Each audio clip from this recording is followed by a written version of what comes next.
أعوذ بالله من الشيطان اللعين الرجيم بسم الله الرحمن الرحيم الحمد لله رب العالمين والصلاة والسلام على أشرف الأنبياء والمرسلين خاتم النبيين سيد الأولين والآخرين شفيع المذنبين وأبي القاسم محمد وآله الطيبين الطاهرين المعصومين المظلومين المنتجبين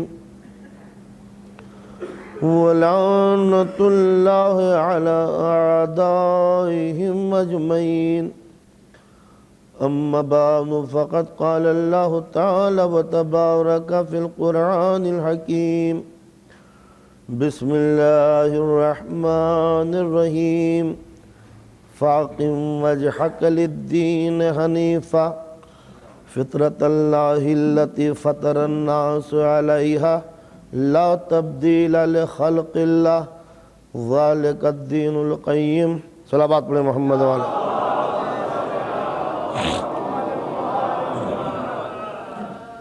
اپنے چہروں کو اسلام کی عظمت کی طرف پھیر لو، اور ہم نے فطرت انسانی کو اپنے آئین کے تحت ڈھالا ہے، اور اللہ کا قانون کسی بھی طرح دنیا میں بدلہ نہیں کرتا۔ یہ سلسلہ گفتگو ہے جو قرآن مجید کی آیات کی روشنی میں اس منزل تک پہنچا ہے۔ میں نے عرض کیا تھا کہ پالنے والے نے انسان کو جب اس دنیا میں بھیجا تو یہ قدرت کا، فطرت کا عظیم شاہکار جب اس دنیا میں آتا ہے تو عجیب حالت ہے کہ اسے کچھ خبر نہیں ہے کہ ماں کون ہے، باپ کون ہے۔ قدرت نے ایک وسیع پروگرام کے تحت زمین کی وسعتوں میں آدم کو اتارا۔ ایک عظیم منصوبہ تھا اس کے ذمے، ایک عظیم کام تھا اس کے ذمے۔ اس کے کمزور کاندھے پر وہ بار امانت تھا کہ جس کو کوئی نہ اٹھا سکا سوائے حضرت انسان کے۔ لیکن قدرت نے جب اس وسیع دنیا میں انسان کو بھیجا تو اس کی فطرت میں کچھ ایسی چیزیں بھی شامل کر دیں کہ جب تک یہ انسان اپنے بنانے والے کو نہ پہچان لے، جب تک یہ مسافر منزل تک نہ پہنچے، جب تک اس کی بے چینیاں بڑھتے ہی رہیں۔ ایک عجیب و غریب منزل ہے میری نگاہوں کے سامنے۔ انسان آتا ہے تو اس کو کچھ نہیں سمجھایا جاتا، ایکسپلین نہیں کیا جاتا کہ تجھے کیا کرنا ہے۔ صرف اس کی فطرت میں کچھ اچھائیاں دے دی جاتی ہیں اور برائیوں سے نفرت کا جذبہ دے دیا جاتا ہے۔ وہ نفس وما سواہا فالہماہا فجورہا وتقواہا قد افلح من زکاہا وقد خاب من دساہا۔ نفس انسانی کو ہم نے بتا دیا کہ اچھائیاں کیا ہیں، نفس انسانی کو بتا دیا کہ برائیاں کیا ہیں۔ بس وہ بن گیا جس نے نیکیاں حاصل کر لی، وہ بگڑ گیا جس نے برائیوں کو اختیار کر لیا۔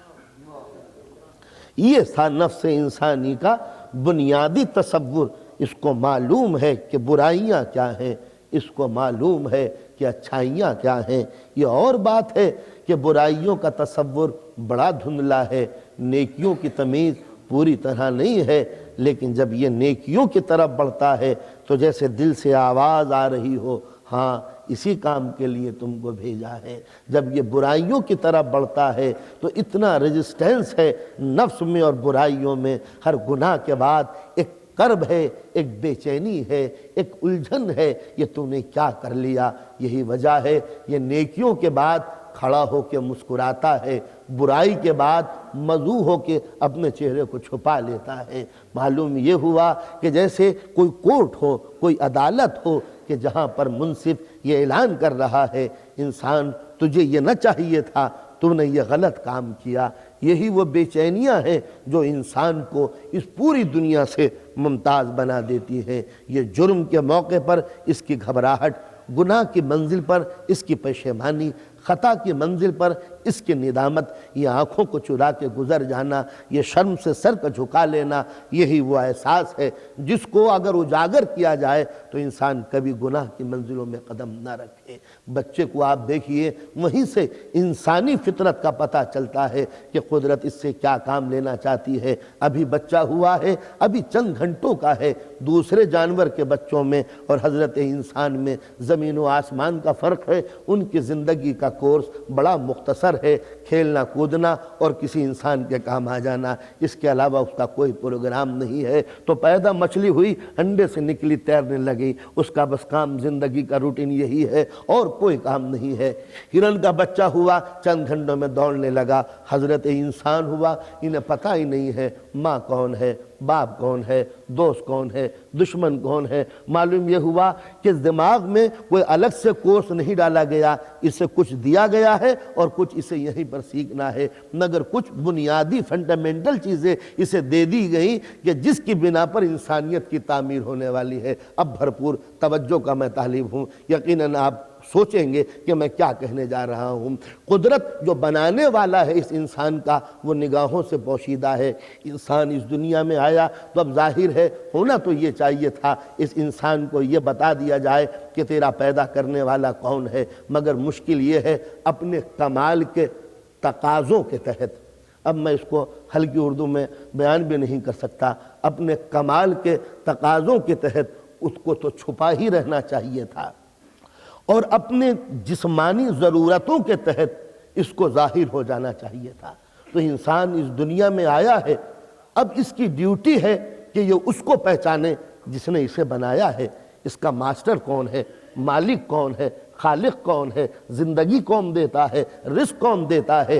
تو کاش کہ اس کا ایڈریس معلوم ہوتا تو انسان بچپن ہی میں گھٹنیوں چلتے چلتے اپنے خدا کے دروازے پر پہنچ جاتا، زندگی کا مقصد پورا ہو جاتا۔ مگر مصیبت یہ ہے کہ خدا ہے تو مگر نگاہوں سے دیکھنے کی چیز نہیں، خدا لامکاں ہے، اس کا کوئی گھر نہیں۔ تو بڑی الجھنیں ہیں، اس انسان کو جانا ہے وہاں، مگر مصیبت یہ ہے نہ راہ کا پتہ ہے نہ منزل کا پتہ ہے۔ اب بتائیے کام بنے تو کیسے بنے؟ اگر یہ الجھ کے رہ جائے تو یہ کافر کہلائے گا، اور پہنچ جائے تو مقصود کہلائے گا کہ ہاں اسی کا یہی مقصد تھا۔ مگر سوال یہ ہے یا تو راہ کوئی ہو، گوڑ سیدھی چلی جا رہی ہے، روڈ ٹو گاڈ، کوئی ایسی منزل ہو کہ صاحب یہ وہ راستہ ہے، ہائی وے، کہ جس کے اوپر اپنے کار ڈال دیجئے، اس ٹریک پہ چلیے آپ پہنچ جائیے گا۔ مصیبت یہ ہے ٹریک دھندلے ہیں، راستہ نامعلوم ہے، خدا کوئی وجود نہیں رکھتا، اس کا کوئی مکان نہیں۔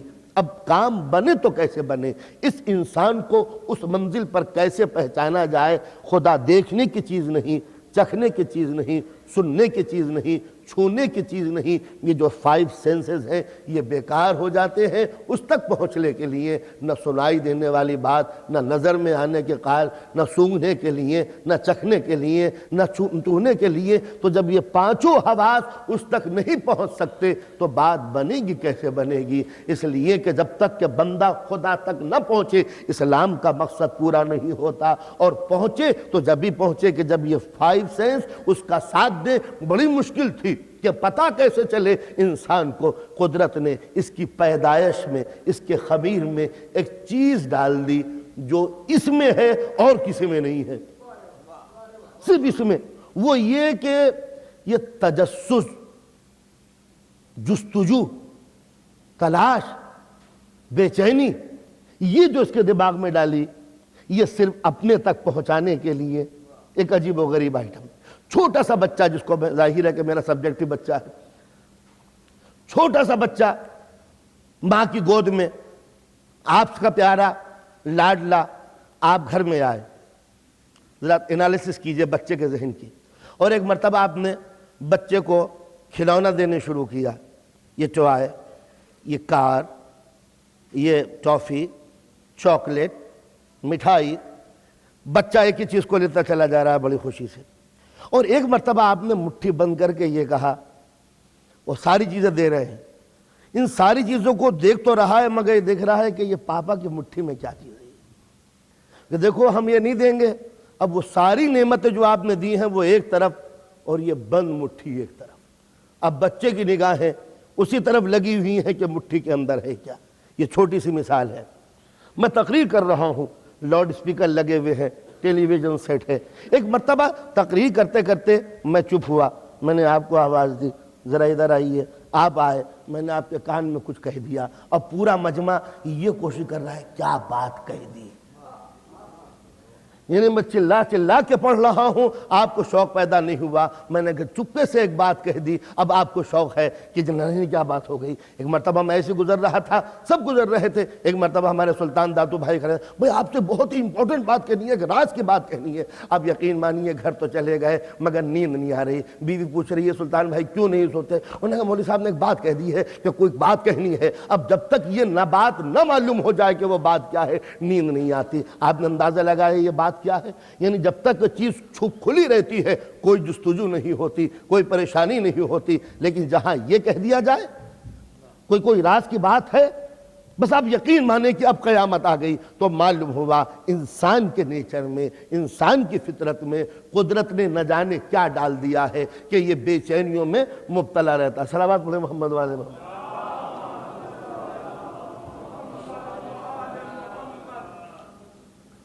آپ نے دیکھا کہ جب تک کہ وہ بلیک بورڈ سب نے دیکھ نہ لیا جب تک کہ کسی کو سکون نہیں ہوا۔ یہ ہے فطرت انسانی کہ جب تک کہ پردہ نہ اٹھ جائے، جب تک انسان بے چین رہتا ہے کہ پتہ نہیں کیا بات ہے، یہ کیا بات ہو گئی۔ تو یہ ہے فطرت انسانی، اور قدرت کو اسی فطرت سے، اسی نیچر سے فائدہ اٹھانا تھا، اس لیے کہ پیدا کرنے والے نے پیدا تو کر دیا مگر انسان کے اوپر یہ نہیں لکھا کہ یہ کس کا بنایا ہوا ہے، میڈ بائی کون، تو اب ظاہر ہے کہ اب یہ میڈ بھائی کون، تو اب یہ تو ایک مسئلہ پیدا ہوا، کس نے بنائے، تو قدرت تو چھپا ہوا ہے، تو ظاہر کیسے ہو، تو انسانوں کو آزاد تو کر دیا مگر دماغ میں ایک چنگاری سی ڈال دی کہ انسان جب تک کہ مجھے پا نہیں لے گا بے چین رہے گا۔ اب انسان اپنی الجھنوں کو ایکسپلین نہیں کر پاتا کہ میں بے چین کیوں ہوں۔ اب اس انسان کے سامنے بہت سے آپ ایپل رکھ دیجئے کہ آپ کھائیے، ظاہر ہے کہ آپ کھاتے چلے جائیں گے، لیکن الجھنیں اپنی جگہ پر رہیں گی۔ عالیشان قسم کی ایک کار لے لیجئے، ایک بنگلہ لے لیجئے، بہترین قسم کا ایک اسٹور آپ کو کرا دیں گے، دکان لے لیجئے، کاروبار لے لیجئے، ٹیکل ٹافی لائف گزاریے، کلب میں جائیے، جتنی بھی زندگی کی مسرتیں ہوتی ہیں انسان وہ حاصل کرتا چلا گیا، جتنی سرمایہ کی ضرورت ہے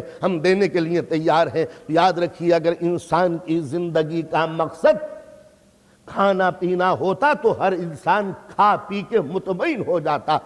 انسان کا مقصد اگر ٹیکل ٹافی لائف میں زندگی گزارنا ہوتا تو مسرت کی زندگی گزار کے مطمئن ہو جاتا۔ انسان کی زندگی کا مقصد اگر لگزری لائف ہوتا تو انسان لگزری لائف گزارنے کے بعد مطمئن ہو جاتا۔ مگر دوستو ایک جملہ کہوں گا، کلب میں جانے کے بعد، شرابیں پینے کے بعد، سیکس کو پوری طرح مطمئن ہونے کے بعد، کھانے پینے کے بعد، اچھے سے اچھا گاڑی استعمال کرنے کے بعد، یورپ کے رنگین زندگی میں اپنے آپ کو ڈبونے کے بعد اگر انسان مطمئن ہو جاتا تو آج امریکہ کی نئی نسل ہپی نہ بنتی۔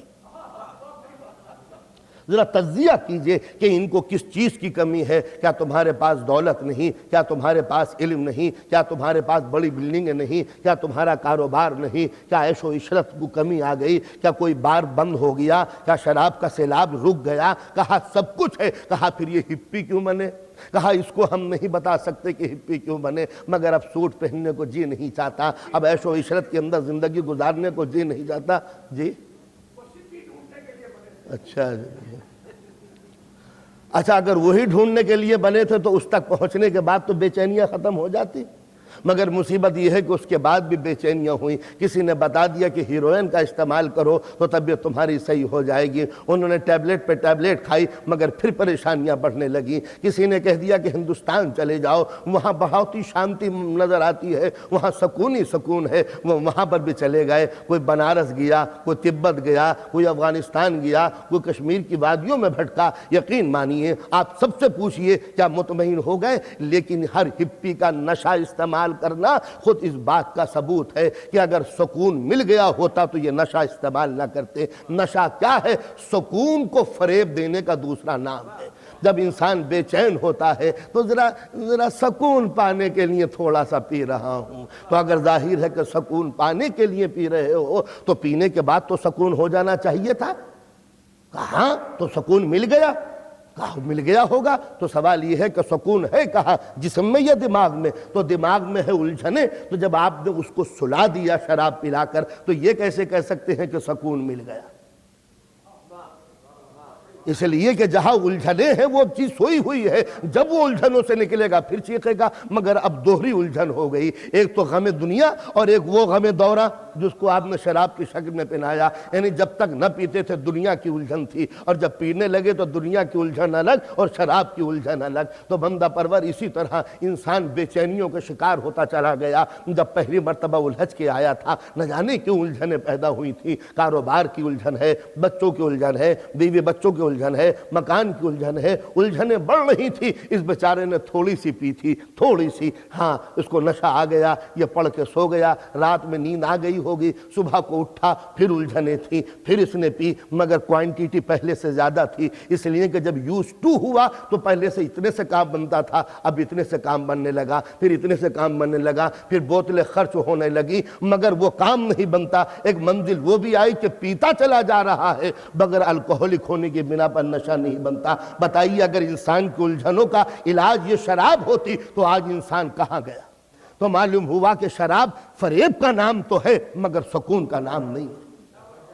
اس ذہن کو اتنی دیر کے لیے سلا تو دیتا ہے. آپ کسی ڈاکٹر سے اگر انجیکشن لگوا لیا کریں نیند آنے کا تو اس سے زیادہ فائدہ ہو سکتا ہے. اس لیے کہ ظاہر ہے کہ الجھنیں بڑھ رہی ہیں. تو دنیا کو اکٹھا کر کے پوچھئے کہ آخر انسان کی بے چینیوں کا علاج کیا ہے. آپ یہی تو کہیں گے اسے مکان کی فکر ہے. چلیے جس کو مکان نہیں تھا, کرائے کے مکان میں رہتا تھا, اس کو آپ نے مکان لے دیا, الجھنیں ختم ہو گئی. نہیں اب اس کو فرنیچر کی ضرورت ہے, وہ فرنیچر لے کے آیا, الجھنیں ختم ہو گئی. کہا نہیں مصیبت یہ تھی کہ فرنیچر کا کلر گرین تھا اور جو وال تھے وہ گرے تھے, لہٰذا بچوں نے یہ کہہ دیا کہ میچ نہیں ہوتا جب تک کہ دونوں کا تعلق ایک جیسا نہ ہو. اب گھر رکھنے کے بعد الجھنوں کے شکار ہونے لگے. کہا پہلے T V black and white تھا, بڑی الجھنیں تھی, بچے دوسروں کے یہاں جاتے تھے. آپ کو ٹی وی کی ضرورت پڑی, جب ٹی وی آ گیا کیا ہوا, اب کے بچے نے 2-4 دن تو دیکھا, اب وہ کہتے ہیں کلر ٹی وی ہونا چاہیے, ہمیں یہ اچھا نہیں لگتا. معلوم ہوا کہ انسانی الجھنیں لگزری سے مطمئن نہیں ہو سکتی. یہ تو کھلونے ہیں جس کو دیتے چلے جاؤ بچہ توڑتا چلا جائے گا, مانگتا چلا جائے گا. تو اب سوال یہ پیدا ہوتا ہے کہ یہ نیچر نے میرے ساتھ یہ مذاق کیا کیا ہے کہ دنیا کی ساری لذتیں دے کر مجھے بے چین بنا دیا. معلوم ہوا کہ قدرت کے ہاتھوں میں یہی تو ڈور ہے. انسان ساری نعمتیں لیتا چلا جا مگر جب تک کہ مجھے نہ پائے گا سکون نہیں ملے گا.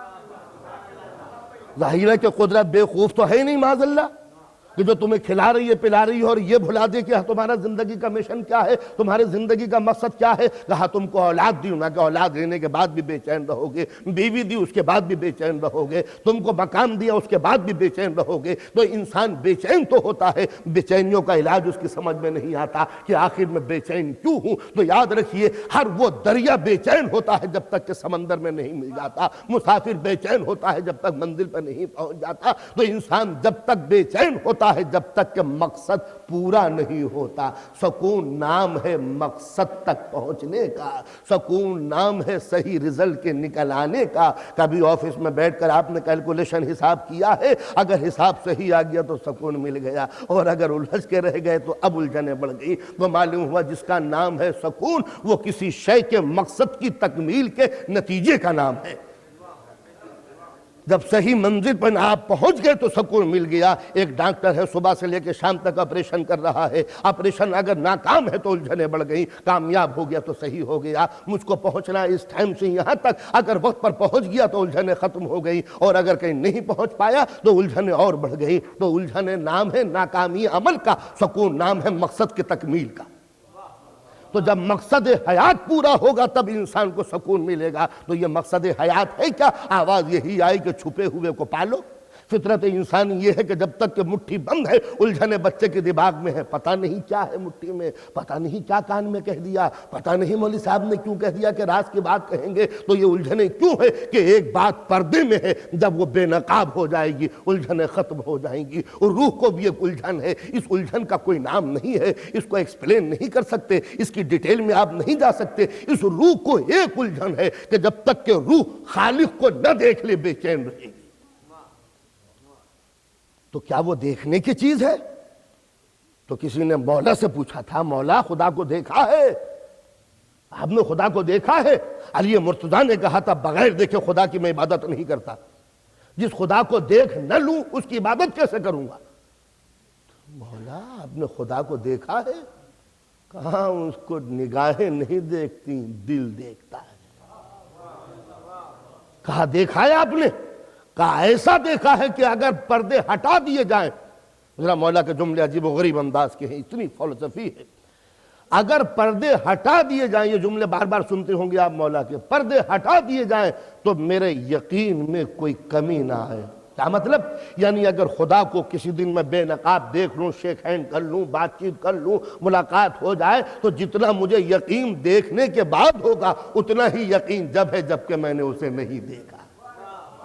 تو یہ ہے دل کی قوت مولا کائنات کی۔ تو جب انسان اس منزل پر پہنچ جاتا ہے کہ اس کو دیکھ لیتا ہے دل کی نگاہوں سے، تب اس کو قرآن کہتا ہے نفس مطمئنہ، مطمئن روح۔ اور جب تک نہیں دیکھتا وہ مضطرب اور بے چین ریسلیسنس کی پوزیشن میں رہتا ہے۔ تو یہ بے چین کب رہتا ہے؟ جب خدا کو نہیں پاتا۔ سکون کم ملتا ہے جب خدا کو پا لیتا ہے۔ یہ ہے صحیح معنوں میں اسلام کی اصل تھیوری، کہ جب تک کہ تم خدا کو نہیں پاؤ گے جب تک کہ بے چین رہو گے۔ کیوں؟ اس لیے کہ ہم نے تمہیں فری بنایا ہے، چھوڑ دیا ہے، لیکن یاد رکھو چھوڑا نہیں ہے، ڈور میرے ہاتھوں میں ہے۔ چلے جاؤ مگر جب تک کہ مجھے نہیں ڈھونڈو گے بے چین رہو گے، ورنہ تم تو فطرت اور نیچر کو بیوقوف بنا کے دنیا سے گزر جاتے کہ کھایا پیا مگر اڑ گئے۔ یہ بالکل اس ذاکر کی طرح جس کو آپ نے انوائٹ کیا ہو، اسے بلایا ہو، ٹکٹ بھیجا ہو، ایئرپورٹ پہ گئے ہو، ریسیو کیا ہو، رکنے کے لیے مکان دیا ہو، کھانے پینے کے لیے غذائیں دی ہو، ہر قسم کے ٹرانسپورٹ کا انتظام کیا ہو، مگر جب مجلس کا وقت ہوا انہیں ذرا مولانا کو بلا لو، انہوں نے کہا وہ تو چلے گئے لندن گھومنے آئے تھے، ختم ہو گئے۔ آپ نے ٹکٹ بھیجا کیوں تھا آنے جانے کا؟ ایک ہی طرف کا بھیجا ہوتا۔ آئے ان کا منشا یہ تھا کہ اپنا 2-4 دن ہم لوگ گھومے پھرے چلے گئے، ان کو مجلس پڑھنے کی ضرورت کیا ہے؟ تو آپ کہیں گے ادارہ بیوقوف بن گیا۔ تو آپ یقین بالکل اسی انداز سے قدرت نے اسے بلایا، اسے زندگی دی، اس کے ذہن کی تسکین کے لیے سامان دیا، اس کی نسل بڑھانے کے لیے اولاد دی، ذہن کو خوش کرنے کے لیے شریک حیات دی، سر چھپانے کے لیے مکان دیا، کھانے کے لیے غذائیں دی، زمین کی نعمتیں اس کے لیے وقف ہو گئیں، یہ بہتے ہوئے دریا اس کی فراوانی یہ تباہ کے لیے تھے، ہر ہلاوت لیے ہوئے پھل اس کی زندگی اور اس کی زبان کے ذائقے کے لیے تھا، اس کی نگاہوں کے لیے نظارے بنا دیے، اس کے چلنے کے لیے سبزہ بچھا دیے، اس کے جسم کے لیے لباس کی تسکین کی۔ ہر دو تمنا جو دل میں پیدا ہو رہی ہے پہلے سے دنیا کے سٹاک روم میں وہ چیز موجود ہے، اور یہ کھا پی کے ایک مرتبہ چل دیا کہ اوکے، اور جو اصل فطرت کا کام تھا وہ ادھورا رہ گیا۔ تو یہ فطرت کو بیوقوف بنانا نہیں ہوا تو کیا ہوا؟ ایک مرتبہ قدرت نے کہا ساری نعمتیں لے لے، مگر ہر نعمت کے کھانے کے بعد اگر یاد نہ کیا تو بے چین رہے گا، بے چین رہے گا۔ تو یہی ہے وہ اسلام کی تھیوری۔ آپ یہ نہ سمجھیں کہ خدا ہے نہیں تو کام بن گیا ہمارا۔ جب تک انسان نہ پائے گا جب تک کہ بے چین رہے گا۔ الا بذکر اللہ تطمئن القلوب، اللہ کے ذکر کو کرو تو دکھے ہوئے دل کو سکون مل جائے گا۔ بے چینیاں ختم ہو جائیں گی کب؟ کہ جب اللہ کے ذکر کو اپنی زبان پہ لے کے آؤ گے۔ معلوم ہوا کہ آزاد دماغ کے لیے، فری مائنڈ کے لیے ایک ہی سبب سکون ہے کہ اگر یاد کرتے چلو تو زندگی سکون سے گزر جائے گی، اور کہیں تم نے اگر یاد نہیں کیا تو دنیا میں جتنے بھی خدا کے وجود کے منکر رہے ہیں، دنیا سے اٹھے ہیں تو بے چین رہے ہیں۔ میں وقت خراب نہیں کروں گا ان لیڈروں کے بیان سے کہ جب دنیا سے جا رہے ہیں تو الجھنوں میں شکار رہے ہیں، جنہوں نے اپنے روح کے مقصد کو پورا نہیں کیا۔ دنیا میں چاہے وہ خوش ہو لے، مگر جب دم نکلے گا تو بے چینیاں بتا دیں گے جیسے زندگی میں ناکامیاب ہوئے ہیں۔ لیکن جنہوں نے زندگی کے مقصد کو پا لیا، چاہے وہ دنیا میں مصیبتوں میں رہے ہوں، مگر جب منزل کی طرف چلے ہیں تو مسکراتے ہوئے چلے ہیں۔ اسی تھیوری کو اسلام نے کہا ہے فَتَمَنَّوُا الْمَوْتَ إِن كُنتُمْ صَادِقِينَ، موت کی تمنا کرو اگر تم سچے ہو۔ اس کے معنی ہے کہ پا لیا ہے تو اب چلو، منزل تو مل گئی، مگر موت کا دروازہ کھولتے ہوئے ڈر لگ رہا ہے، اس لیے کہ زندگی میں کچھ کیا ہوتا تو دروازے میں داخل ہوتے بالکل اس اسٹوڈنٹ کی طرح جس نے سال بھر بیکار کیا ہو، مگر ایگزامینیشن ہال کا دروازہ کھولتے ہوئے گھبرا رہا ہے۔ پتہ نہیں ٹیسٹ میں کیا پوچھا جائے، پتہ نہیں کہ پیپر میں کیا ہو، پتہ نہیں کون سے کوسچن ہو۔ تو آپ نے اندازہ لگایا جس نے محنت کی ہے وہ چاہتا ہے ایگزام اگر مہینے بعد ہوگا تو آج ہو جائے، لیکن جس نے محنت کی ہے وہ تو یہی چاہتا ہے یا جلدی سے ہو جائے تاکہ کام بنے۔ لیکن جو نہیں جاتا، کوئی ہنگامہ ہو، کوئی اسٹرائک ہو، کوئی بات ہو جائے، ایگزامینیشن ٹل جائے۔ ہمیں یاد ہے جب ہم کالج میں پڑھتے تھے، بی ایس اے کا ایگزام معلوم ہوا کہ کچھ باہر سے آئے گا تو ہم بھی دعائیں مانگتے تھے اللہ کرے بنگال میں اسٹرائک ہو جائے تاکہ کلکتہ یونیورسٹی بند ہو جائے، ایگزام ٹل جائے۔ آپ نے دیکھا یہ ہے انسانی فطرت کہ جو محنت کرتا ہے وہ نتیجے کا متمنی ہوتا ہے کہ رزلٹ جلدی ملے، اور جو کوئی کچھ نہیں کرتا وہ چاہتا ہے ایگزام ہی ٹل جائے تاکہ ہنگامہ مٹے۔ صلوات پڑھیں محمد و آل محمد۔ تو قدرت نے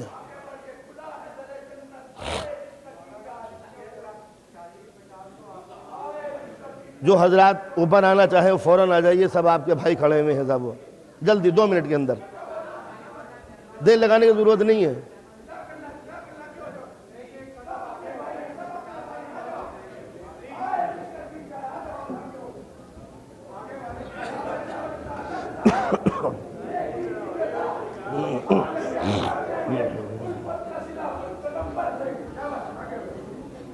اور آ جائیے حضرات، یہاں پہ جگہ ہے تھوڑی سی، 10-12 آدمی اور آ جائیں۔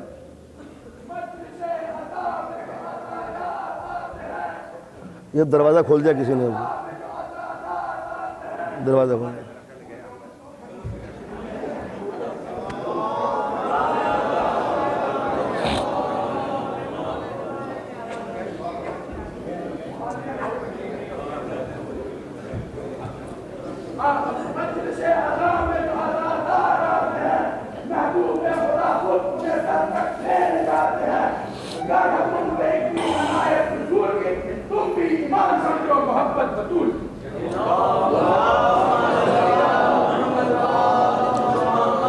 باواز بلند صلوات پڑھیں محمد و آل محمد۔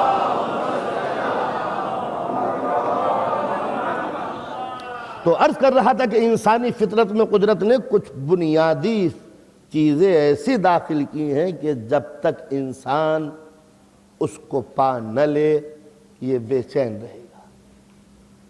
تو ظاہر ہے کہ ہمیں اسی فطرت سے اندازہ لگانا چاہیے کہ اسلام کی بنیادی باتیں کیا ہیں۔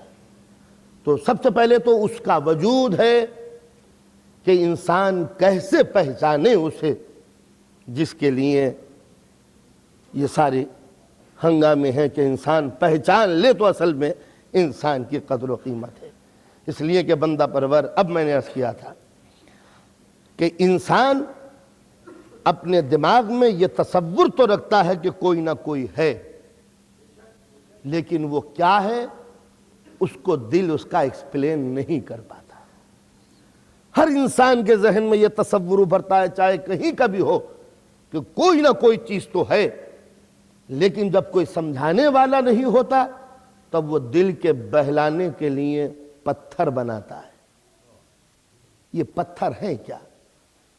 بے چین دل کو سمجھانے کا جھوٹا کھلونا، لیکن اگر پتھروں سے انسان مطمئن ہو گیا ہوتا تو ایک ہی پتھر کا بت ہوتا، دو نہ ہوتے۔ لیکن معلوم ہوا کہ ایک کے بعد جب دوسرا بھگوان بنا تو بے چینیاں بڑھی ہوں گی، جبھی تو تیسرا بنایا، اور اگر 3 سے کام چل گیا ہوتا تو یہ چوتھا نہ بنتا، 4 سے کام بن گیا ہوتا تو خانہ کعبہ میں ایک بت ہوتا، 360 نہ ہوتے، اور 360 سے بھی کام بن گیا ہوتا تو ہمارے ہندوستان میں 33 کروڑ بھگوان نہ ہوتے۔ یعنی آپ نے اندازہ لگایا کہ 33 کروڑ بھگوان، جبکہ آج ہندوؤں کی تعداد، پیور ہندوؤں کی تعداد 33 کروڑ نہیں ہے، تو ذرا ذات دیجئے کہ مخلوق کم ہے اور خالق زیادہ ہے۔ یعنی جب ایک خدا بھی ایک بندے کو نہ بنا سکے، یہ تو آج ہے، اور اب سے آپ 6000 سال پہلے جب یہ تھیوری بنی تھی کہ 33 کروڑ بھگوانوں کی جائے، مندروں کے اندر آواز لگائی جاتی ہے کہ 33 کروڑ بھگوانوں کی جائے، تو میرے خیال سے چند ہزار ہوں گے پورے بھارت میں جب 33 کروڑ انسان کے ذہن میں آئے تھے۔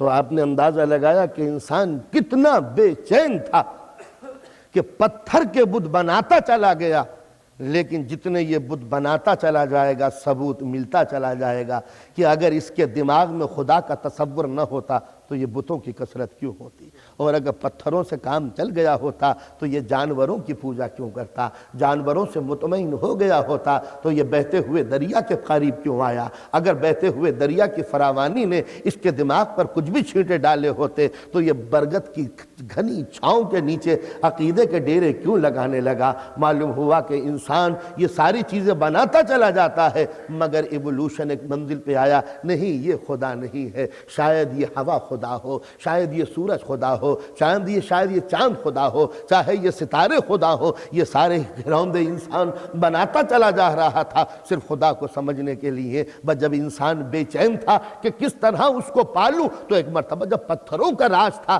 تو دیکھا کہ ایک شہر ہے، ایک ٹاؤن ہے، اس کی گلی سے ایک بچہ گزر رہا ہے، اس کے ہاتھ میں ایک رسی ہے، رسی کے اندر ایک بت بندھا ہوا ہے، وہ گھسیٹتا چلا جا رہا ہے۔ اس بیچارے کو آرڈر ملا ہے چچا کی طرف سے، ابراہیم جا کے اس پتھر کو بت کو بیچ آؤ۔ اب ظاہر ہے کہ جب اسی گھر میں رہنا ہے تو کیا کریں، ایک طرف چچا کا حکم ہے وہ بھی ماننا ہے، ایک طرف خدا کا حکم ہے وہ بھی انجام دینا ہے۔ نظر بچی، ابراہیم کا بچپن ہے، 9-10 برس کے ہیں، رسی ایک مرتبہ پتھر میں باندھی اور گھسیٹتے ہوئے چلو، لے لو خدا، لے لو خدا، نہ فائدہ پہنچاتا ہے نہ نقصان۔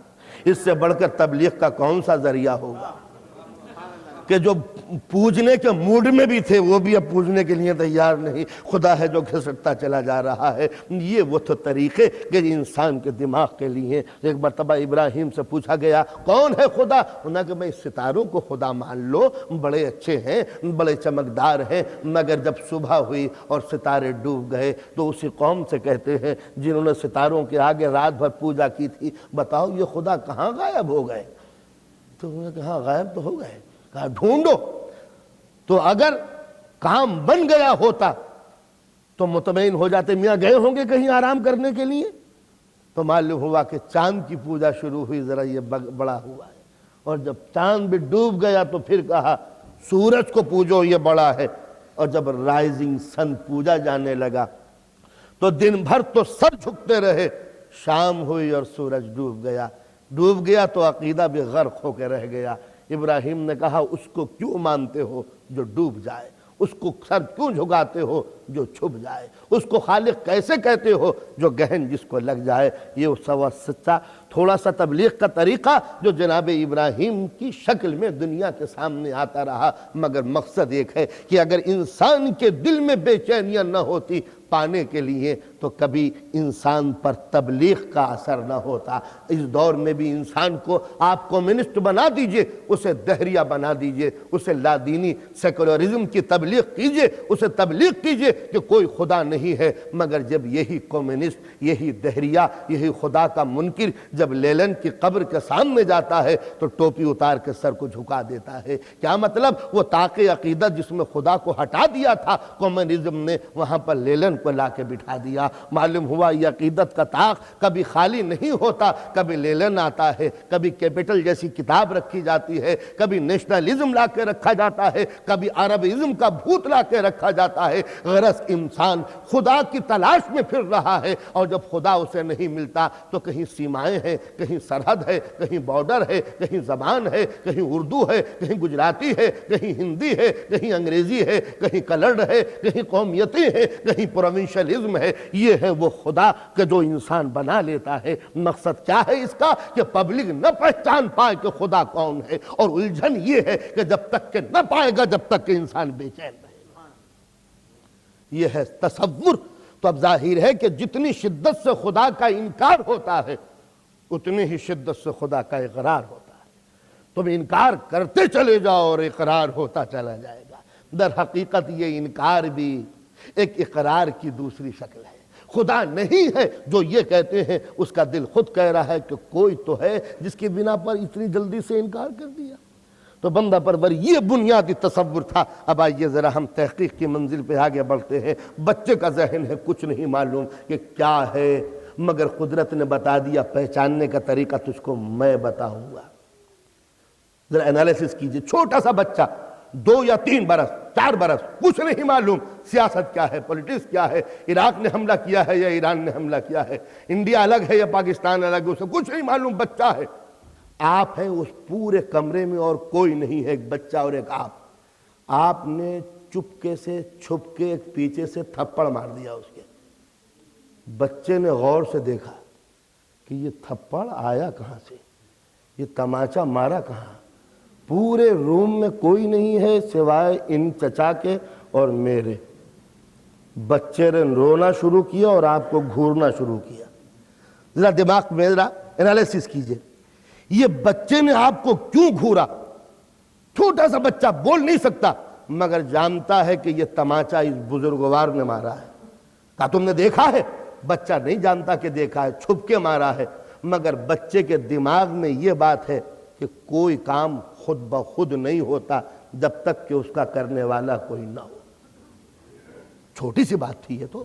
بچہ یہ بھی سمجھ سکتا تھا کہ یہ خود لگ گیا ہوگا، لیکن کوئی بچہ بھی چاہے وہ کتنا ہی چھوٹا کیوں نہ ہو یہ سوچتا ہی نہیں ہے کہ یہ تماچا خود بخود لگ گیا ہوگا۔ مارا ضرور ہے، اور جب کمرے میں کوئی نہیں ہے سوائے چچا کے دور کس نے مارا؟ چاہے یہ پوری تقریر اور اسپیچ بچہ نہ دے مگر نگاہیں سب بتا رہی ہیں کہ بغیر چچا کی حرکت کی غور یہ ہاتھ خود بخود نہیں ہو سکتا۔ یہی اسلام کا بنیادی اصول ہے کہ جب انسان 2 برس کا ہوتا ہے، جب بولنا پوری طرح نہیں جانتا مگر اس کے روح میں یہ بات ہے کہ بغیر کیے ہوئے کوئی کام خود بخود نہیں ہوتا، اسلام اسی پوائنٹ کو انلارج کرتا ہے۔ دیکھو جب بچے تھے تو تمہارا یہ عقیدہ تھا کہ بغیر کام کرنے والے کے کوئی کام خود بخود نہیں ہوتا، تو جب تماچا نہیں لگتا بغیر لگانے والے کے تو پوری کائنات کیسے بن سکتی ہے بغیر بنانے والے کے؟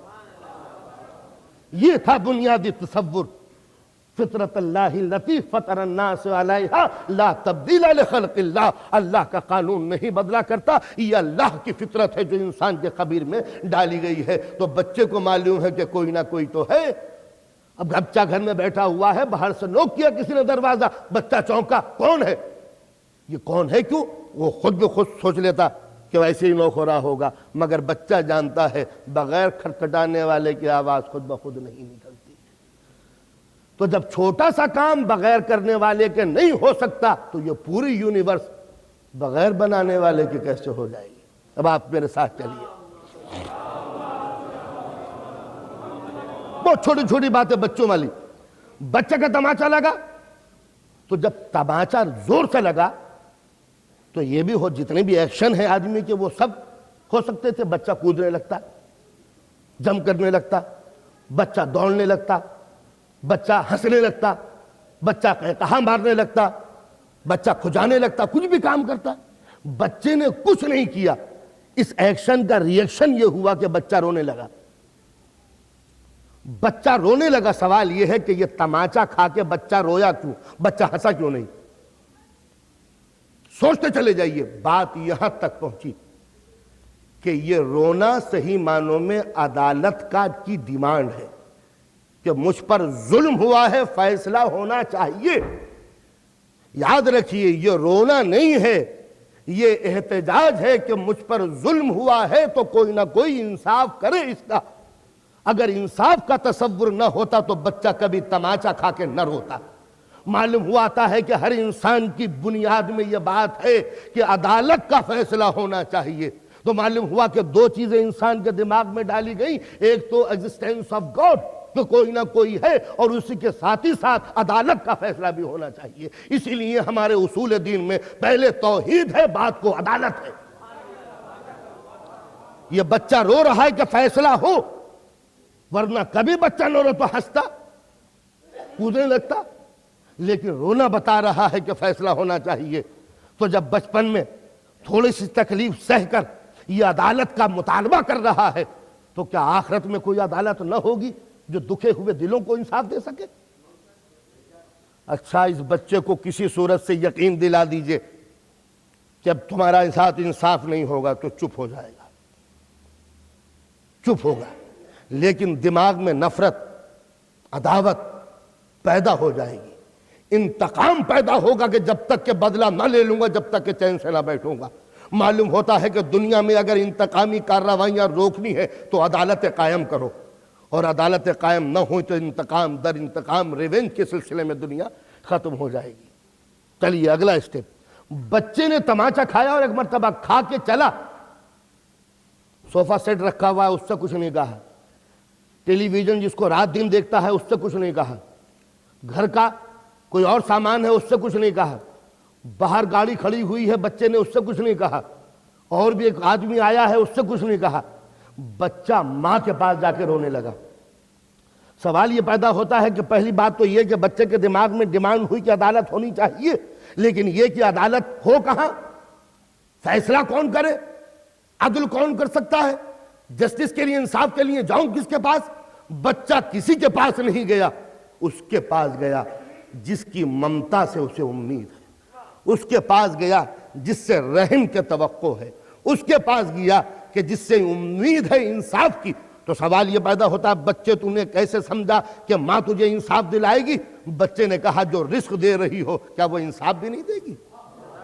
اس لیے کہ رزق دینا، زندگی دینا خود اس بات کا ثبوت ہے کہ اگر یہ عادل نہ ہوتی تو مجھے رزق کیوں دیتی؟ تو جس رزق کو پا کے اندازہ لگا لیا کہ عدالت کا تقاضا ہے، جب ہی تو روتا ہوں تو ماں دودھ پلا دیتی ہے۔ تو بچہ نہ باپ کے پاس گیا، نہ چچا کے پاس گیا، نہ بہن کے پاس گیا، اس کے ننھے سے دماغ میں یہ تصور ہے کہ دنیا میں اگر عدالت کسی سے وابستہ ہے تو ماں کے دامن سے وابستہ ہے۔ کیوں؟ اس لیے کہ اس کا تعلق رحم سے ہے۔ اندازہ لگایا کہ قدرت نے قرآن مجید میں جگہ جگہ کیوں کہا ہے کہ الرحمن الرحیم، بسم اللہ الرحمن الرحیم، بسم اللہ الرحمن الرحیم۔ یہ رحمان اور رحیم کا ریپیٹیشن بتا رہا ہے کہ دکھے ہوئے انسان کو یقین دلانے کے لیے کہ میں رحمان ہوں اور رحیم ہوں، تیرے ساتھ انصاف ہوگا اس لیے کہ رحمان ہوں اور رحیم ہوں۔ تو جب خدا کو بندے کو یہ یقین ہو جائے گا کہ میرا خدا رحمان اور رحیم ہے تو ظاہر ہے کہ اسے یقین ہوگا کہ عدالت ہو کے رہے گی۔ تو معلوم یہ ہوا کہ انسان پہلے کسی کرنے والے کا تصور، کسی فائل کا، کسی اندیکھی طاقت کا یقین کرتا ہے، پھر عدالت کا مطالبہ کرتا ہے۔ بچہ ماں کے پاس گیا، ماں کسی طرح اس نے بتا دیا کہ انہوں نے مجھے مارا ہے۔ اب ایک مرتبہ ماں نے جب سنا تو بچوں کو مارنا شروع کیا، دڑا دڑا۔ اب وہ حیرت سے دیکھ رہا ہے کہ جن پہ تکیہ تھا وہی پتے ہوا دینے لگے، جس سے رحم کی امید تھی وہی ظالم بن گئی، جس سے انصاف کا مطالبہ کیا تھا وہی بے رحم بن گیا۔ تو اب انسان کے دل کے اندر ایک مرض پیدا ہوتا ہے مایوسی کا۔ مایوسی کا مرض وہ ہے کہ زندگی بھر انسان کو سکون نہیں ملتا۔ جو یتیم بچے ستائے جاتے ہیں وہ بڑے ہونے کے بعد مطمئن نہیں ہوتے، کبھی ان کے چہرے پر زندہ مسکراہٹ نہیں آتی، اسی لیے کہا گیا ہے کہ یتیم کو نہ ستانا۔ سرکار دو عالم کی حدیث ہے کہ جب بچہ آئے تو اسے پیار کرنا اپنا بیٹے کو، لیکن بیٹے کو پیار کر رہے ہیں اور سامنے سے یتیم آ جائے تو بیٹے کو پیار نہ کرنا، اسے اتار دینا۔ کیوں؟ اس لیے کہ کہیں اس کے ممتا کی لہریں بیدار نہ ہو جائیں۔ تو یتیم کا ستانے والا اس دنیا میں کبھی خوش نہیں ہوتا۔ جبرائیل امین سے پوچھا سرکار دو عالم نے، اے جبرائیل وہ کون سی منزلیں ہیں کہ تمہارا دل بھی تڑپ جاتا ہے؟ کہا اللہ کے رسول دو منزلیں ہیں جہاں مجھ جیسا ملک کا دل بھی تڑپ جاتا ہے۔ کہا کون سی؟ کہا جب کوئی بے خطا اپنی بیوی کو طلاق دیتا ہے، اور ایک جب کوئی یتیم کو ستاتا ہے۔ تو آپ نے اندازہ لگایا یہ ہے تصور انصاف کا۔ تو بچہ ماں کے پاس چلا، ماں اپنی کچھ مجبوریوں کی بنا پر باہر نہیں جا سکتی۔ فرض کیجئے وہ پردہ نشین ہے، نہیں جا سکتی، تو اب وہ کیا کرے گی؟ اپنی طرف سے کسی کو نمائندہ ریپریزنٹیٹیو بنا کے بھیجے گی۔ اب ذرا سوچئے، ماں کے پاس عدالت کا فیصلہ، انصاف ملنا چاہیے، اب ماں اپنا نمائندہ بنا کر بھیج رہی ہے اپنی طرف سے کسی کو۔ انصاف سے بتائیے ماں کس کو نمائندہ بنائے گی؟ ایک ظالم گنڈا گزر رہا تھا، اس نے ماں نے بلایا ذرا اسو سننا، یہ میرے بچے کو مارا ہے، ذرا جا کے انصاف پوچھنا کہ کیوں مارا ہے۔ کیا دنیا کی کوئی ماں انصاف کی طالب بن سکتی ہے اس سے جو خود ظالم ہو؟ کبھی نہیں۔ ماں بلائے گی بھائی کو اس کے، ماں بلائے گی شوہر کو اپنے، ماں بلائے گی اپنے کسی عزیز کو۔ یہ ماں نے کس کو بلایا؟ اس کو بلایا جو ماں کی طرح رحم دل ہو، ماں کی طرح پیار کرنے والا ہو، ماں کی طرح انصاف کرنے والا ہو۔ بچہ بھی دیکھتا ہے کہ ٹھیک ہے ماں نے مجھے ساتھ کر دیا ہے، تو اگر ظالم ہوتا تو ماں مجھے ساتھ کیوں کرتی؟ تو معلوم ہوتا ہے کہ ماں جب انصاف دلاتی ہے بیٹے کو تو اس کو نمائندہ بناتی ہے کہ جو اس کی رحم کی پالیسی کو لے کے چل رہا ہو، جو بچے سے پیار کرتا ہو، جو بچے سے محبت کرتا ہو۔ آپ نے اندازہ لگایا پالنے والے کو کیا اپنی مخلوق سے محبت نہ تھی؟ تو اب ظاہر ہے کہ کوئی نہ کوئی قدرت تو آنی چاہیے تاکہ انسان کے ساتھ انصاف ہو، مگر قدرت زمین پہ آنے سے رہی جو انسان کو انصاف دیتی۔ انصاف لانے کے لیے کیا ہو؟ قدرت نے اپنا ایک نمائندہ بنایا۔ تو ظاہر ہے کہ جو قدرت کی طرح رحم والا نہ ہو وہ نمائندہ نہیں ہو سکتا، قدرت کی طرح کریم نہ ہو وہ نمائندہ نہیں ہو سکتا، قدرت کی طرح رحم دل نہ ہو وہ نمائندہ نہیں ہو سکتا، قدرت کی طرح معصوم نہ ہو وہ نمائندہ نہیں ہو سکتا۔ بس اسی کا اصطلاحی نام ہے رسول۔ رسول کیا ہے؟ رسول کیا ہے؟ قدرت کی پالیسی کو دنیا میں لانے والا۔ بس فرق اتنا ہے کہ وہ کریم عین ذات ہے، یہ کریم زائد بر ذات ہے۔ اس کو میں آسان لفظوں میں ایکسپلین ہی نہیں کر سکتا۔ وہاں جو رحم ہے وہی زندگی ہے، یہاں زندگی الگ ہے اور رحم الگ ہے، بس مختصر طریقے سے۔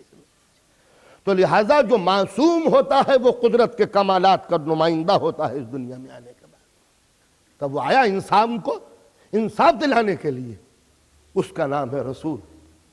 بے گناہ، بے خطا، رحم دل، ویسے ہی پالیسی رکھنے والا، وہ رزاق ہے، یہ بھی رزق دیتا ہے۔ آنکھ بند کر کے وہ دوست دشمن کو روٹی دیتا ہے، اس کا دسترخوان بھی دوست اور دشمن کے لیے سب کے لیے کھلا ہوا ہے۔ اس کے سورج کی شعاعیں سب کے لیے ہیں، اس کا علم کا دریا بھی سب کے لیے ہے۔ وہ رحمت ہے سب کے لیے، یہ رحمت للعالمین ہے سب کے لیے، کوئی فرق نہیں۔ بس اس طرح وہ کمالات پردے میں ہیں، یہ کمالات کھلے ہوئے۔ تو لہٰذا رسالت نام ہے معبود کی پالیسی کو لے کے دنیا میں آنے کا، وہ مظہر ہے کمالات کا، ظاہر کرنے والا کہ خدا کیسا ہے۔ اس لیے کہ جب تک کہ یہ اس کو ظاہر نہ کرے گا بندہ خدا کو پہچانے گا کیسے؟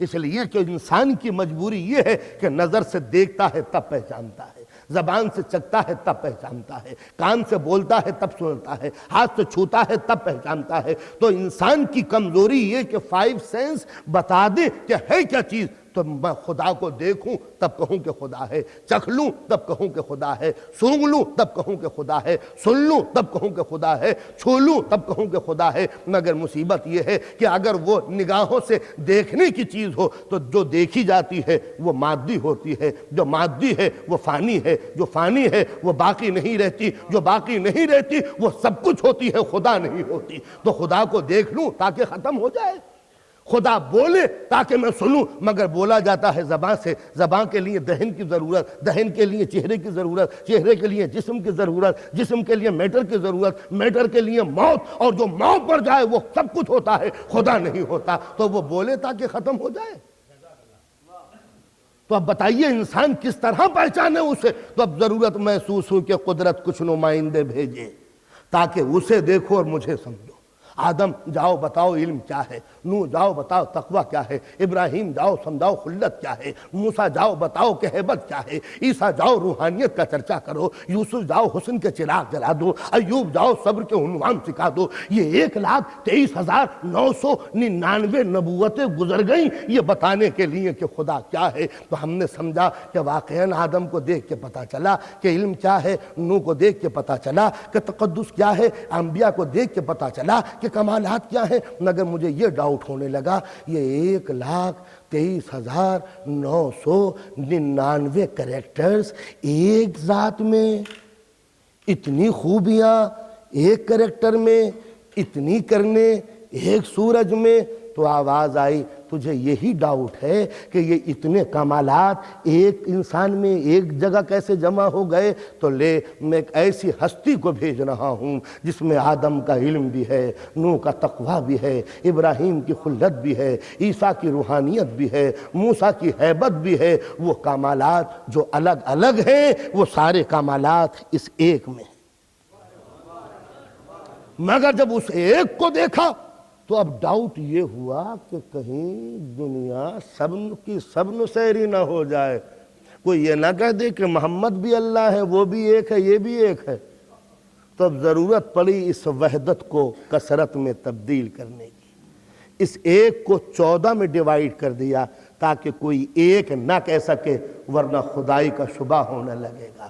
مگر جس کو دیکھو گے وہ اتنا پرفیکٹ نظر آئے گا کہ ہر دور میں کا محمد کہلائے گا۔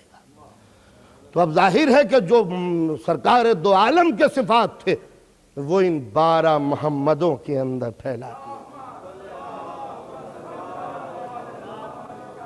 اب جس کو دیکھنا ہو کہ سرکار دو عالم کی شجاعت کیا تھی وہ علی مرتضیٰ کو دیکھے، اس لیے کہ دنیا نے سب کچھ دیکھا ہے، نبی کو تلوار چلاتے ہوئے نہیں دیکھا۔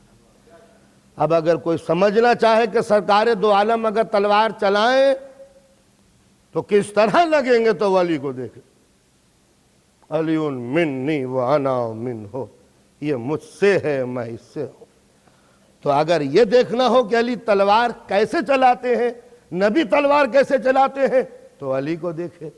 علی کو دیکھنے کا فائدہ کیا ہوگا؟ بس سمجھ لو کہ یہ علی تلوار نہیں چلا رہے، رسول تلوار چلا رہے ہیں۔ تو جب یہ بات سمجھ میں آ جائے تو ہر جنگ کا فیصلہ ہو جائے گا۔ جس جنگ میں علی ہوں سمجھ لو کہ رسول جنگ کر رہے ہیں، اور جو علی سے جنگ کر رہا ہو سمجھ لو کہ رسول سے جنگ کر رہا ہے۔ بس سب سے بڑی مشکل یہی آ پڑی ہے کہ جو علی سے ٹکرا گیا سمجھ لو کہ وہ سرکار دو عالم سے ٹکرا رہا ہے۔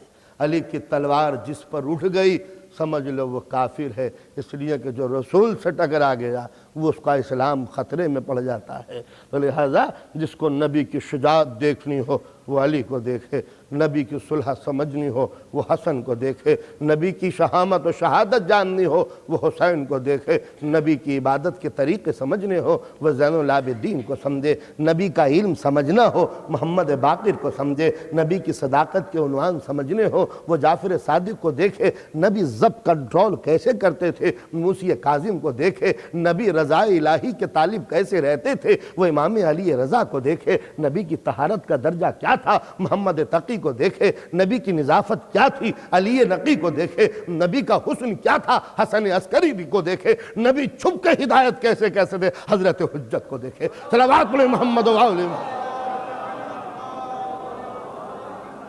تو اگر کسی کو یہ سمجھنا ہو کہ خدا کیا ہے تو رسول کو دیکھے، اور یہ سمجھنا ہو کہ رسول کیا ہے تو آل رسول کو دیکھے۔ ان کی رفتار رسول کی رفتار، ان کی گفتار رسول کی گفتار، ان کی صلح رسول کی صلح، ان کی زندگی کا ہر رخ رسول سے ملتا جلتا۔ اللہ کی قسم، جب یہ چلے تو سمجھ لو کہ رسالت چل رہی ہے، جب بولے تو سمجھ لو کہ رسول بول رہے ہیں۔ وقت گزر جائے تب دیکھو، زمانہ بیت جائے تب سمجھو، پیریڈ گزر جائے تب پوچھو۔ جس طرح قدرت نے کہا ہے لن تجد لسنت اللہ تبدیلا، اللہ کی سنت میں کوئی چینج نہیں ہو سکتا، اسی طرح رفتار محمدی میں کوئی چینج نہیں ہو سکتا۔ زمانہ بیت جائے گا مگر محمدوں کا کریکٹر دنیا کی نگاہوں کے سامنے بدلنے کے لیے تیار نہیں ہے۔ تو اگر یہ پوچھ دیکھو کہ رسول کیسے مسکراتے تھے، ان سے پوچھو۔ رسول کو غصہ کیسے آتا تھا، ان سے جا کے پوچھو۔ رسول صلح کیسے کرتے تھے، ان سے جا کے پوچھو۔ نبی کی نماز میں حالت کیا ہوتی تھی، ان سے جا کے پوچھو۔ جب ان سے جا کے پوچھو گے تو پتہ چل جائے گا کہ صحیح معنوں میں رسول کی صحیح سیرت کیا تھی۔ تو رسول نے زندگی کے بہت سے رخ سمجھائے ہیں، کچھ رخ باقی رہ گئے ہیں جن کو یہ سمجھائیں گے۔ بس صحابہ کرام میں اور اولاد رسول میں اتنا ہی فرق ہے کہ صحابی اس بات کو جانتا ہے جس کو رسول کر چکے، صحابی اس چیز کی رپورٹ دے گا جو رسول کہہ چکے، صحابی اس چیز کو بیان کر چکے گا، کر سکے گا جس کو رسول بیان کر سکے۔ لیکن یہ کوئی صحابی نہیں جانتا کہ وہ کام کیا ہے جو رسول نے نہیں کیے۔ تو اگر یہ پوچھنا ہو رسول نے کیا کیا تو صحابی سے پوچھو، اور جب یہ دیکھنا ہو کہ اس پیریڈ میں رسول کیا کرتے تو آل رسول سے پوچھو، اس لیے کہ آل رسول جانتے ہیں کہ اس موقع پر رسول کا کردار کیا ہوتا۔ تو یہ تو دنیا نے دیکھا تھا کہ صلح کیسے کرتے ہیں رسول، یہ تو دنیا نے دیکھا تھا جنگ کیسے کرتے ہیں رسول، مگر یہ کسی نے نہیں دیکھا کہ اگر کوئی رسول سے کہے کہ بیعت کر لو تو رسول اس کا جواب کیا دیتے۔ اور پوری دنیا مل کے یہ سوال کر رہے اگر آپ سے کہ اگر رسول سے سوال بیعت ہوتا تو رسول کیا جواب دیتے۔ اسی لیے رسول نے حسین کو اپنا نمائندہ بنایا تھا، حسین منی وانا من الحسین۔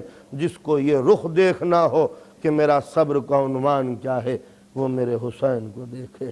تو جس کا نام ہے حسین وہ کوئی الگ چیپٹر نہیں ہے، نبی کی زندگی کو ایکسپلین کرنے کا ایک رخ ہے۔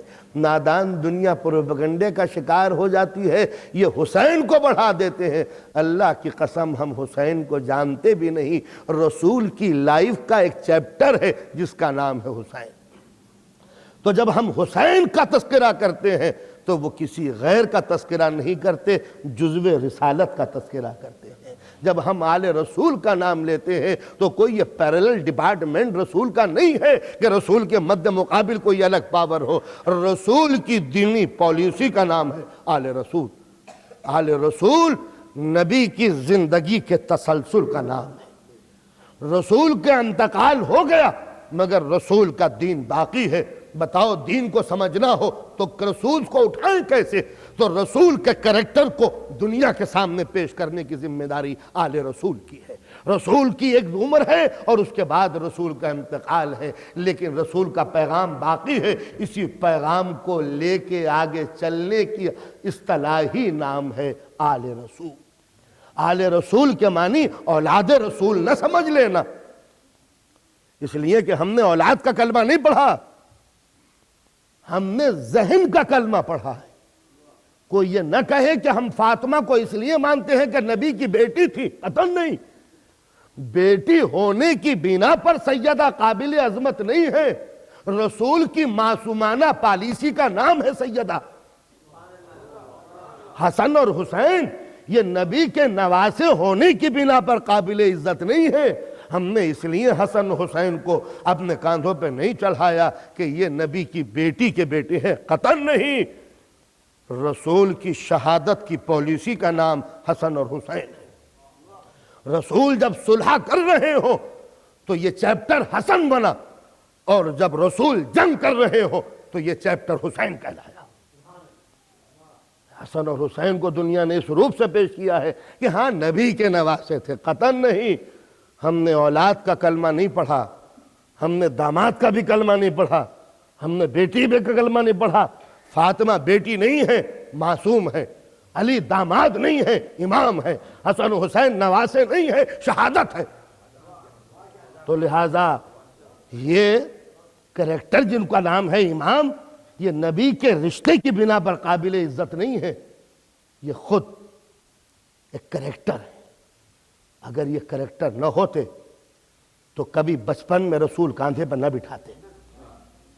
اس لیے کہ بچوں کو کاندھے پہ نہیں بٹھایا، رسول کا یہ کریکٹر نہیں ہے، یہ ان کی ذمہ داری نہیں ہے۔ میں خطیب ہوں، ذاکر ہوں، مولوی ہوں، تقریر کر رہا ہوں، میرا بیٹا سامنے آ جائے، گر بھی جائے، مر بھی جائے تو کبھی ممبر سے نہیں اتروں گا، اس لیے کہ میری پوزیشن کے خلاف ہے۔ اپنے دوستوں سے کہہ دوں گا تو کہ میرا بچہ گر گیا اٹھا لو، لیکن میری ڈیوٹی کے خلاف ہے کہ میں ممبر پہ ہوں اور اتر کے اپنے بیٹے کو پیار کرنے لگوں، اس لیے کہ اس وقت باپ نہیں ہوں، مولوی ہوں، خطیب ہوں، ذاکر ہوں۔ تو جب مجھ جیسا خطا کار مولوی اپنے بیٹے کی طرف توجہ نہیں دیتا تقریر کے دوران میں، تو سرکار دو عالم کا نواسہ اگر گر جائے تو یہ حق رسول کو نہیں پہنچتا کہ ممبر سے اتر کے مجمع کو چیر پھاڑ کر کے اپنے بچے کو لے کے ممبر پہ بٹھا کے یہ کہے پہچانو یہ ہے حسین۔ اس لیے کہ رسول کا کام نواسے کو پہچنوانے کے لیے نہ تھا، مذہب کو پہچنوانے کے لیے تھا۔ تو رسول نے یہ نواسہ نہیں پہچنوایا، یہ دین پہچنوایا ہے۔ صلوات علی محمد و آل محمد۔ پہچانو یہ ہے حسین۔ اس لیے کہ نواسے کو کاندھے پہ نہیں بٹھایا جاتا، رسول کے کریکٹر کے باہر ہے۔ رسول دنیاوی رشتوں کے اندر مذہب کو نہیں لاتا، یہ اس کی ڈیوٹی کی الگ بات ہے۔ یہی وجہ ہے کہ نبی نے حالت نماز میں سجدے میں پشت پر بٹھا کر دنیا کو بتا دیا، نواسا ہوتا تو سر اٹھا لیتا، یہ دین ہے، سر اٹھاؤں تو کیسے اٹھاؤں؟ نواسا ہوتا تو سر اٹھا لیتا، بچہ گرتا گر جانے دو، بچے رات دن گرا کرتے، کون سی نئی بات ہے۔ بلکہ رائٹر تعریف لکھتا کہ سرکار دو عالم کی نماز کا کیا حالت کہ بچہ گر گیا مگر پرواہ نہ کی۔ تو بتاؤ جب تعریف ہوتی ہے اب تعریف ہے کہ سجدے کو طول دے دیا اور نبی نے سر نہیں اٹھایا۔ معلوم ہوتا ہے کہ نواسا نہیں تھا، بیٹی کا بیٹا نہیں تھا، اسلام تھا کاندھے پر۔ تو جب رسول کی پشت پر اسلام ہو، رسول کی پشتوں پر دین ہو، رسول کے کاندھوں پر سجدوں کا وقار ہو، رسول کے کاندھوں پر نماز کی آبرو ہو، رسول کے کاندھوں پر سوز اذان ہو، رسول کے کاندھوں پر آبرو اقامت ہو، رسول کے کاندھوں پر اسلام کا مستقبل ہو، رسول کے کاندھوں پر جنت کی بہاریں ہو، رسول کے کاندھوں پر جنت کا سردار ہو، تو رسول سر کیسے اٹھا دیں گے؟ جبکہ خود حسین رسول کو معلوم ہے کہ یہ میرا ایک سجدہ ہے جو اپنی جگہ پر، اور اسی سجدے کے ساتھ ایک اور بھی سجدہ ہے جو اپنی جگہ پر۔ رسول نے سر اٹھایا ہے، مگر دنیا میں ایک اور بھی ہے کہ جس نے سر نہیں اٹھایا۔ اس لیے کہ سر تو جب کہتے کہ اٹھا لیا جب سر مرضی سے اٹھتا، لیکن جب حالت سجدہ میں سر کٹ گیا تو میں کہتا ہوں اب قیامت تک حسین کا سر زمین پہ ہے۔ اب تو یہ جب ہی اٹھے گا جب رسول اٹھائے گا۔ اب یہ سر جو کربلا میں حسین نے رکھا تھا اب یہ اٹھا نہیں، سر نہیں اٹھا، یہ تو جب اٹھے گا جب قیامت بپا ہو جائے گی۔ یہ سر جب اٹھے گا جب میزان نصب ہوگی، یہ سر جب اٹھے گا جب مسند عدالت الہیہ بٹھائی جائے گی، یہ سر تو جب اٹھے گا کہ جس وقت تمام مخلوق جو آدم سے لے کر آخر وقت تک آئی ہے اکٹھی کی جائے گی، اور اس وقت اہل محشر قطار در قطار کھڑے ہوں گے۔ ایک مرتبہ منادی کرے گا محشر والو اپنی اپنی آنکھیں بند کر لو، اپنی اپنی آنکھیں بند کر لو، اس لیے کہ سرکار دو عالم کی بیٹی کی سواری آ رہی۔ ادھر جناب معصومہ روز حشر برآمد ہوں گی، ادھر سیدہ آئیں گی۔ میری سمجھ میں نہیں آتا کہ جب سیدہ چل رہی ہوں تو کون سا نبی بیٹھا رہ جائے گا۔ اس لیے کہ جب سرکار دو عالم سیدہ کی تعظیم کے لیے اٹھ گئے تو رسول نہیں اٹھے، رسالتیں اٹھ گئیں، اور جب رسول کے ساتھ رسالتیں اٹھ گئیں تو امامتوں نے تعظیم کی۔ اور جس وقت جناب سیدہ آئیں گی تو ایک مرتبہ پایا تخت الہی کو پکڑیں گی اور ایک مرتبہ آواز دیں گی پالنے والے تیری عدالت کا واسطہ معبود انصاف لینے کے لیے آئی ہوں، انصاف لینے کے لیے آئی ہوں۔ ایک مرتبہ مفسرین کہتے ہیں سیدہ ایک پھٹا ہوا ماما پیش کریں گی پالنے والے، یہ میرے حسین کا ماما ہے جس کو ظالموں نے تلواروں سے ٹکڑے ٹکڑے کر دیا، اور ایک پھٹا ہوا پیراہن، اے پالنے والے یہ میرے حسین کا وہ کرتا ہے کہ جس پر 1951 زخم لگے ہیں، اور جہاں یہ دو چیزیں پیش کریں گی معصومہ ردا اٹھائیں گی، کچھ کٹے ہوئے بازو ہیں، کریم یہ میرے عباس کے بازو ہیں، کریم یہ میرے عباس کے بازو ہیں، اور جب عباس کے بازو دکھائیں گی ایک مرتبہ سیدہ آغوش کا رخ پلٹیں گی، ایک ننھا سا لاشا، اے کریم اے معبود یہ میرے علی اصغر کا ننھا سا لاشا ہے، اے کریم میں تجھ سے انصاف مانگنے کے لیے آئی ہوں، اے میرے معبود کیا ایک چلو بھر پانی کے لیے میرے بچے کے گلے پر تیر لگانا ممکن تھا؟ آپ نے اندازہ لگایا، سیدہ نے سارے مقدمات کی کارروائیاں پیش کر دی، گویا خود معصومہ کی نگاہوں میں علی اصغر کی شہادت اتنی عظیم تھی کہ یہ پایا عدالت الہی کو ایک مرتبہ ہلا کے کہا معصومہ نے معبود میرے بچے کو ذبح کر دیا۔ اے دوستو ایک حدیث پڑھی کہ جب کسی مومن کا دودھ پیتا بچہ اس دنیا سے مر جاتا ہے، جب کسی مومن کا دودھ پیتا بچہ اس دنیا سے گزر جاتا ہے تو حوریں اس بچے کو مومن کے بچے کو لے جا کر معصومہ کی خدمت میں پیش کرتی ہیں، بی بی تمہارے چاہنے والے کا ایک بچہ تھا ماں سے جدا ہو گیا ہے، تو معصومہ کی خدمت میں وہ بچے رکھے جاتے ہیں۔ اس حدیث کی روشنی میں پوچھتا ہوں جب حوریں آئی ہوں گی اے شہزادی ایک بچہ ہے جو آپ کی خدمت میں پیش کرنا چاہتے ہیں، اور معصومہ نے دیکھا ہوگا میرے رباب کا بچہ گلا چھدا ہوا، اندازہ لگائیے معصومہ کے دل پر کیا گزری ہوگی۔ ارباب ازا اولاد والو یہ وہ بچہ تھا رباب کا جو 10 رجب کو پیدا ہوا، مولا 28 رجب کو لے کے چلے سیدہ کہ یہ بہو گود میں اپنا چھوٹا سا بچہ لیے ہوئے جس کی عمر کل 18 دن تھی مدینے سے جناب رباب چلی ہیں۔ پھر وہ دشواریاں، وہ راہ گزار راستے، وہ گرم ہوائیں، وہ چلتے ہوئے لوگوں کے چھکڑ، وہ طوفان، اور شہزادی کی گود میں یہ اسلام کا ننھا سا مستقبل معصومہ پہنچی ہے۔ ایک تاریخ کا عجیب جملہ ہے کہ 7ویں محرم سے پانی بند ہو گیا، 7ویں تاریخ سے پانی بند ہو گیا، مگر تاریخ نے جملہ لکھا ہے کہ 6 محرم سے علی اصغر کی دودھ بڑھائی ہو گئی، اس لیے کہ جس وقت یزید کا لشکر آنا شروع ہوا ہے کربلا کے اندر تو اتنے گھوڑوں سوار آئے کہ خوف کی بنا پر رباب کا دودھ خشک ہو گیا، گویا حسین کے سپاہی 7ویں تاریخ سے پیاسے تھے اور 6 محرم سے علی اصغر کو کم سے کم ماں کا دودھ تو نہیں ملا ہوگا۔ یہ علی اصغر اسلام کا سرمایہ دل پر کیا گزری ہوگی۔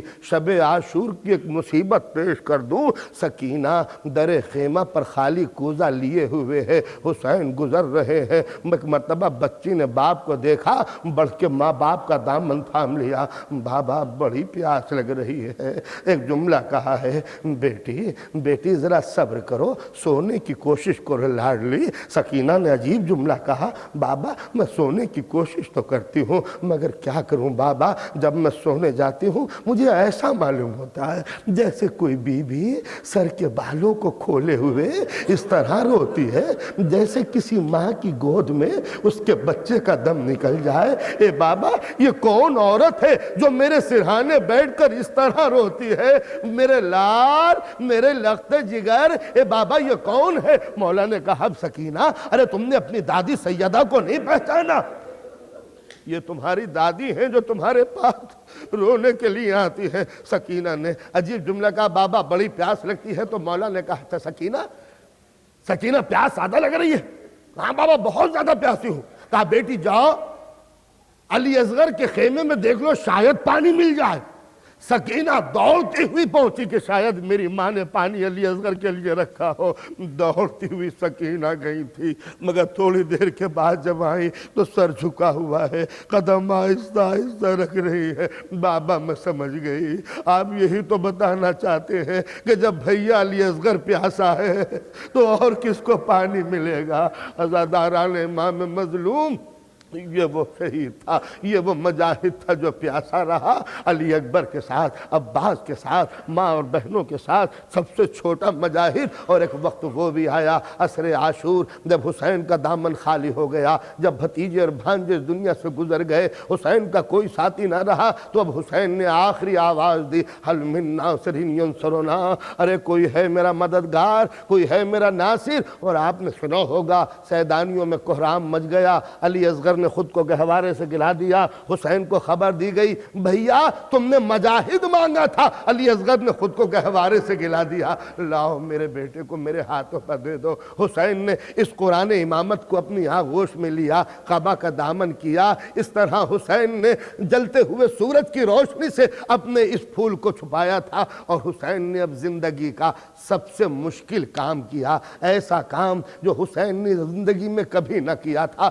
وہ یہ کہ اب تک حسین نے دوسروں کے سوال پورے کیے تھے، کبھی کسی سے سوال نہیں کیا تھا، اب تک مانگنے والوں کی جھولیاں بھری تھی، کبھی کسی سے مانگا نہ تھا۔ آج زندگی میں پہلی مرتبہ علی کا یہ غیور بیٹا اپنے بچے کو لے کے آیا ہے، سامنے بہتی ہوئی فرات ہے، اشقیوں کی کثرت ہے، اس رسول کا نواسے کے ہاتھوں پہ علی اصغر ہے، کبھی دکھاتے ہیں کبھی چھپا لیتے ہیں، کس طرح کہیں کس طرح پانی مانگیں۔ آواز دی تو یہ کہہ کے نہیں پکارا اے اسلام والو، یہ نہیں کہا کہ اے قرآن والو، یہ نہیں کہا اے کعبے والو، یہ نہیں کہا اے دین اسلام پر چلنے والو، ایک جملہ کہا اولاد والو، میرا بچہ پیاسا ہے، اسے تھوڑا سا پانی پلا دو، اس بہتی ہوئی فرات سے تھوڑا سا پانی مل جائے۔ سوال تھا، سوال ختم ہوا اور حسین کو جواب بھی مل گیا، اتنا سخت جواب کہ کبھی حسین علی اصغر کی میت کو دیکھتے ہیں، کبھی ہرملا کو دیکھتے ہیں، حسین کیا کریں، ننھے سے بچے کے گلے پر لگا ہوا تیر، وہ بھی زہر میں ڈوبا ہوا۔ حسین نے سوچا لاؤ ماں کو دکھا لوں، خیمے میں لے جا کے ماں اور بہنیں دیکھ تو لے۔ حسین چلے، ان للہ و انا الیہ راجعون، رضن بقضائہ و تسلیما لامرہ، دروازے پہ رکے، آواز دینا چاہتے تھے رباب بچے کو لے جا۔ پھر سوچا کہ اگر ماں آئی اور دیکھا کہ بچے کا یہ حال ہے تو کیا جواب دوں گا، پھر مقتل کی طرف پلٹے، لاؤ بچے کو دفن کر دوں۔ پھر سوچا کہ اگر بہنوں نے پوچھا کہ اصغر کیا ہوئے تو کیا جواب دوں گا، پھر ایک مرتبہ خیموں کی طرف چلے، ارے 7 مرتبہ امام نے اسی طرح صحیح کی، اور آخر میں ایک روایت ہے در خیمہ پہ رکے، آواز دی رباب اپنے بچے کو لے جا۔ سب سے پہلے جناب سکینہ دوڑتی ہوئی آئیں، بابا میرے بھیا نے پانی پی لیا، اور پھر اگلا جملہ کہا اے بابا علی اصغر سے پیار تھا نا، ان کو پانی پلا لائے، میں بھی تو پیاسی ہوں۔ ایک مرتبہ مولا نے کعبہ کا دامن پلٹ دیا، بچے کے گلے پر تیر، ارے سکینہ تڑپی، ارے میرے بھیا کو کس نے ذبح کر دیا، اے بابا ارے پانی کے بدلے یہ کس نے میرے ماں جائے کے گلے پر تیر لگا۔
عليك يا معين الضعفاء والفقراء سلام عليك يا شمس الشموس سلام عليك يا أنيس النفوس سلام عليك أيها المدون بعرض الدود سلام عليك يا مغيث الشية والزوار في اليوم الجزاء سلام عليك يا علي بن موسى ورضا روحي وجسمي لك الفداء ورحمة الله وبركاته سلام عليك يا صاحب العصر والزمان ألمان من فتنة الزمان سلام عليك يا شريك القرآن سلام عليك يا إمام الإنس والجان عجل الله تعالى فرجك وسهل الله مخرجك وزهورك ورحمة الله